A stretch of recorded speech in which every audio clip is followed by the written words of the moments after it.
একটি পরিবারের বড় ছেলে, আর যাই হোক কখনো স্বার্থপর হতে পারে না।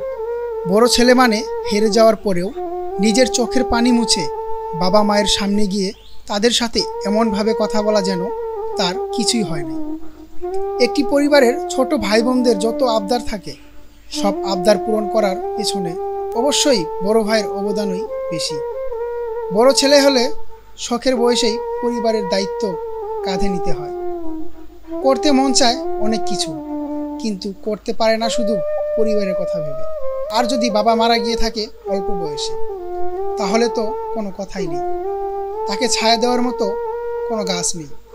মা যখন বলে, বাবা প্রেশারের ওষুধ ফুরিয়ে গেছে, বাজার থেকে আসার সময় নিয়ে এসো, বিশ্বাস করেন ভাই, যদি সেই ছেলেটার পকেটে তখন টাকা না থাকে না, তাহলে সেই সময় তার মতো হতভাগা অসহায় আর কেউ থাকে না।